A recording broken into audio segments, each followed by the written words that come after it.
అయితే చాలా మందికి చిన్న పిల్లలు కానివ్వండి, లేదు పెళ్ళైన తర్వాత గానీ, కొంతమందికి దిష్టి తగిలింది, ఏదో చేతబడి చేశారు అనేసి దర్గాకి వెళ్ళి ఒక తాయెత్తు కట్టిస్తూ ఉంటారు. ఇప్పుడు ఆ తాయెత్తు గొప్పనా?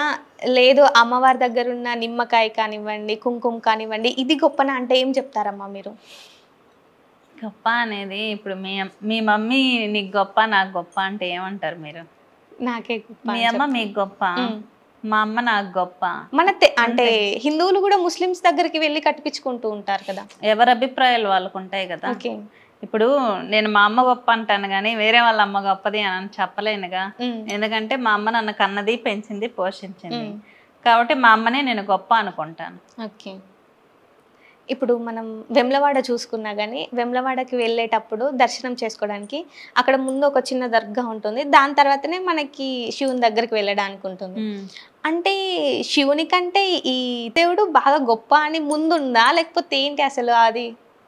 మీకు తెలిసినంత వరకు వేములవాడ హిస్టరీ తీసుకున్నంత వరకు ఫస్ట్ అక్కడ వెలిసింది ఎవరు?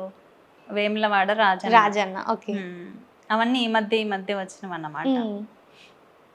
మీరు ఎక్కడ టెంపుల్స్ తీసుకున్నా ఇప్పుడు శక్తిపీఠం, అష్టాదశ శక్తిపీఠాల్లో టెంపుల్ ఉంది జోగులాంబ.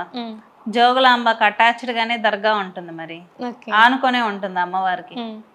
ఏం చేయలేం, అదంతే అంటారు. ఇంకా అంతే, మనం ఏం చేస్తాం.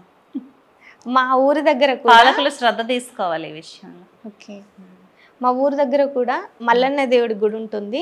ముందు వేప చెట్టు దగ్గర ఆ ముస్లింకి సంబంధించి అది ఒక క్లాత్ ఉంటుంది కదా, అది ముందు ఉంటుంది. ఎందుకు అలా ఉంది అని అంటే కాపలా అంటారు. అంటే మన దేవునికి వాళ్ళ దేవుడు కాపలానా, అసలు ఏంటి స్టోరీ అనేది అర్థం కాదు. ఏ దేవుడికి ఆ దేవుడు గొప్పగానే ఉంటారు. కొంతమంది ముస్లిమ్స్ కూడా హిందూ దేవతలను ఆరాధించే వాళ్ళు ఉన్నారు.